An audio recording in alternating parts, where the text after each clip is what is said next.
सुप्रभातम। नमो नमः। मैं Shri Ram sir, GB Montessori school Barh द्वारा संचालित इंटरनेट के माध्यम से क्लास 9th टॉपिक वाच परिवर्तनम शीर्षक लेकर के आपके बीच उपस्थित हूँ। सबसे पहले हम लोग जानेंगे कि वाच परिवर्तन है क्या, वाच किसको कहते हैं। तो बच्चों, वाक निर्माण की शैली को ही वाच कहते हैं। वाक निर्माण की शैली को वाच कहते हैं। अब आएगा कि वाच के कितने भेद होते हैं। तो वाच के 3 भेद होते हैं जी।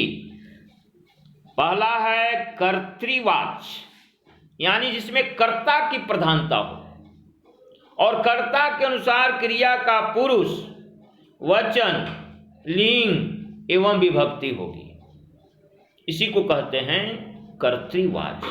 और इसका दूसरा भाग है जिसका नाम है कर्मवाच। स्पष्ट है कर्मवाच हेडिंग से ही, यानी जिसमें कर्म की प्रधानता हो और ये भी कर्म के अनुसार क्रिया का पुरुष, लिंग, विभक्ति एवं वचन होंगे। और तीसरा है भाववाच, यानी जिसमें भाव की प्रधानता हो और इसमें क्रिया सदा नपुंसक लिंग एक वचन या प्रथम पुरुष एक वचन में ही होगी।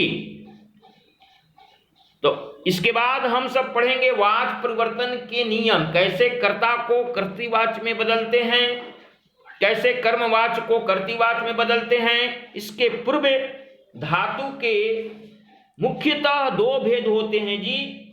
पहला प्रश्मयपदी धातु, बहुत पहले से आप लोग पढ़ते आ रहे हैं। प्रश्मयपदी धातु लट लकार में इसका रूप चलता है वर्तमान काल में। तीतः अंति सीथः थ आमी आवह आम। और आत्मैणी पदी धातु होता है दूसरा जी, और इसका रूप चलता है ते एते अंते, ये प्रथम पुरुष में। और मध्यम पुरुष में चलता है से एथे धवे। और उत्तम पुरुष में इसका रूप चलता है ए आवहे और आमहे।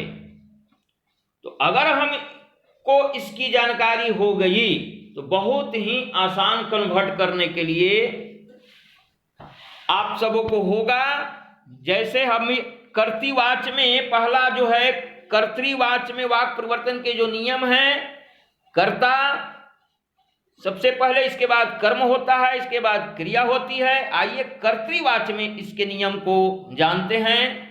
इसमें कर्ता सबसे पहले प्रथमा विभक्ति में होती है और कर्म जो है द्वितीया विभक्ति लगती है जी। और प्रश्मय पद में कर्ता के अनुसार ही लिंग, पुरुष, विभक्ति एवं वचन होगा। जैसे एग्जाम्पल के लिए, उदाहरण के लिए मान लीजिए कि सः तिष्ठति, तो सः यहां स्पष्ट है कि सः क्या है, कर्ता है, करने वाला सः वह है। अब हम वाच परिवर्तन के नियम के अनुसार अगर इसको देखेंगे तो तिष्ठति का अर्थ होता है बैठना, यानी वह बैठता है। तो इसमें कर्म जो है ये नहीं है। अब हम दूसरा बताते हैं जिसकी प्रधानता तीनों में होगी, कर्ता में भी, कर्म में भी और क्रिया में भी।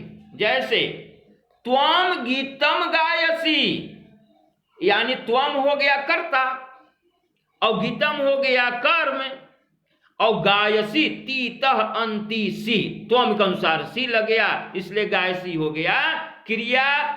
प्रश्मय पद अभी हम लोग पढ़े हैं कि इसका धातु बनेगा प्रश्मय पद में। तो इस प्रकार से इसका अर्थ होता है त्वम गीतम गायसी, यानी तुम गीत गाते हो, त्वम गीतम गायसी। कर्ता जो है सो यहां प्रथमा विभक्ति में लगा और कर्म द्वितीय विभक्ति में, और क्रिया प्रश्मय पद के अनुसार ये हो गया कर्ता के अनुसार, इसका प्रश्मय पद में कर्ता के अनुसार लिंग पुरुष विभक्ति एवं वचन हुआ। तो इस प्रकार हमने दो एग्जाम्पल के द्वारा आपको यह बताने का प्रयास किया कि कैसे हम कर्तृवाच्य में कर्तृवाच्य से कर्मवाच्य में कैसे हम बदलेंगे। अब हम कर्मवाच्य में इसका नियम बदल जाता है जी। उसमें तो था प्रथमा विभक्ति, लेकिन इसमें कर्ता के अनुसार इसमें तृतीया विभक्ति लगेगी, और कर्म के अनुसार यह प्रथमा विभक्ति हो जाएगा। और उसमें था प्रश्मय पद, लेकिन इसमें आत्मनिर्णय पद लग जाएगा, और वही रहेगा। कर्म के अनुसार ही लिंग पुरुष विभक्ति एवं वचन होगा। फॉर एग्जाम्पल, जैसे अभी हम लोग तुरंत पढ़े त्वम गीतम गायसी, अभी हम लोग पढ़े त्वम गीतम गायसी यानी तुम गीत गाते हो। इसका हम लोग एक उदाहरण द्वारा, अब इसको कर्मवाच्य में क्या हो जाएगा, तृतीया विभक्ति में तो त्वया हो जाएगा, और इसका गीतम हो जाएगा प्रथमा विभक्ति। और देखिए आ गया गीयते हो जाएगा। अभी यह क्यों लगेगा, इसका मूल पद जो है, बहुत ही इंपॉर्टेंट नियम, जो कर्मवाच्य क्रिया कैसे बनाई जाए, तो मूल धातु के बाद यह लग जाता है। मूल धातु तो हमारा गीत है, गीतम। अब इसमें मूल धातु में यह लग जाता है, यहां शर्त दे दिया हुआ है।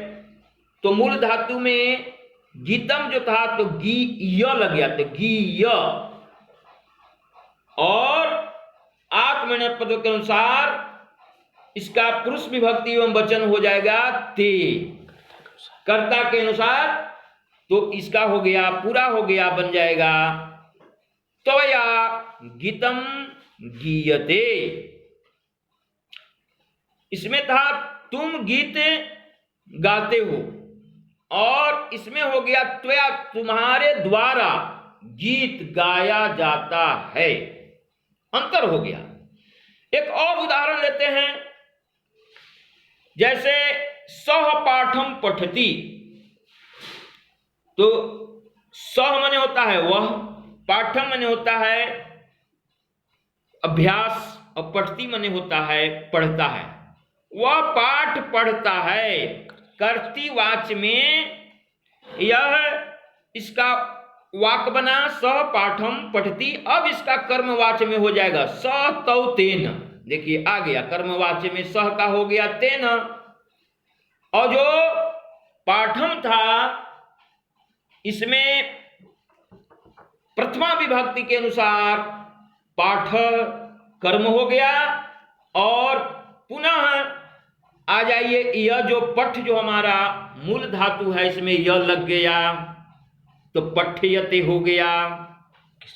अब किसके अनुसार हुआ, तो कर्तृवाच्य में से हम लोग कर्मवाच्य में बदलने के जो नियम पढ़े उसके अनुसार हुआ। सह का हो गया तेन, पाठम को हो गया पाठ, और पठती को हो गया पठ्यते। तेन पाठ पठ्यते, इसका हिंदी होगा सह पाठम पठती के, वह पाठ पढ़ता है, और तेना पाठ पठ्यते, उसके द्वारा पाठ पढ़ा जाता है। तो इस प्रकार हम लोगों ने आज कर्तृवाच्य से कर्मवाच्य को बदलने का नियम, और कर्मवाच्य से कर्तृवाच्य। अब हम लोग भाववाच्य में चलते हैं, यानी जिसमें भाव की प्रधानता होती है। इसमें सबसे पहले नियम है कि तृतीया विभक्ति लगती है जी कर्ता में, और कर्म इसमें नहीं रहता है। कर्ता तृतीया विभक्ति लगती है, कर में नहीं लगता है। और इसमें दोनों नियम लग सकता है, आत्मेन पद भी, और आत्मेन पद में लकारों में प्रथम पुरुष एक वचन, और दूसरा जो नियम है भाववाच्य में, वो प्रत्यय लगने पर नपुंसक लिंग प्रथमा विभक्ति एक वचन हो जाता है जी। जैसे उदाहरण के लिए अभी हम पढ़ेंगे स तिष्ठति, वह उठता है। इसका अर्थ हुआ वह उठता है, तो कर्तृवाच्य है। अब इसको हमको बनाना है, भाववाच्य में कन्वर्ट करना है, तो अभी भाववाच्य में बदलने का नियम पढ़े तृतीया विभक्ति। तो सह का तृतीया विभक्ति तो तीन, तो तीन आ गया, इसका तृतीया विभक्ति लग गया, इसमें तो कर्म होता ही नहीं है। और अस्था धातु है एक, और इसका भाव आत्मेन पदे में वही यह जो मूल धातु के बार बार हम प्रेस कर रहे हैं कि मूल धातु जो है के बाद य लगाया जाता है, और अस्था यहां जो धातु बना जिसका अर्थ होता है ठहरना, यानी तेन अस्थीयते, यह लगा क्यों, तो मूल धातु के बाद यह लगाया जाता है, नियम जाने, और इसमें कर्म होता ही नहीं है, तो कर्ता के अनुसार तृतीया विभक्ति स के अनुसार तेन लग गया, और तिष्ठति के अनुसार इसका मूल जो धातु है अस्था जिसका अर्थ होता है ठहरना, और यह लगा करके अस्थीयते होता है, यानी सहतिष्ठि वह उठता है, और तेना स्थीयते, तो इसका अर्थ हो गया तेना उन तेना स्थीयते, वे तेना वे सब उठ ठहर, अस्था माने ठहरना होता है, वे सब ठहरते हैं, उन लोग ठहरते हैं, तेना माने बहुवचन हो गया, तृतीया विभक्ति लगा, तो वे सब ठहरते हैं या उससे ठहरा जाता है। एक और उदाहरण लेते हैं इसमें,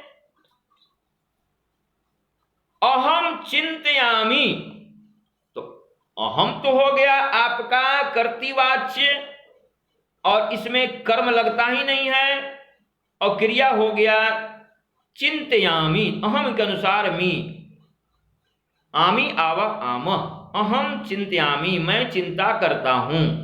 अब इसको अगर हम भाववाच्य में बदलेंगे जी, तो अहम का हो जाता है मया, तृतीया विभक्ति, मया तृतीया विभक्ति, और चिंतयामि पुनः एक बार जोड़ देंगे कि मूल धातु के बाद य लगाया जाएगा, तो चिंतयते हो जाएगा, चिंत के बाद मूल धातु के बाद य लगेगा और ते में कन्वर्ट हो जाएगा, यानी चिंतयामि बदल जाएगा चिंतयते में, मया चिंतयते, मुझसे चिंता की जाती है। यहां कहा कि मैं चिंता करता हूं, और मेरे द्वारा, मुझे द्वारा, मेरे को द्वारा चिंता किया जाता है, यही भाव बदल गया। तो आज हम लोगों ने वाच परिवर्तन के अनुसार वाच की परिभाषा, वाच के भेद, कर्तृवाच से कर्मवाच, कर्मवाच से कर्तृवाच, और कर्तृवाच से भाववाच में बदलने के नियम को समझा।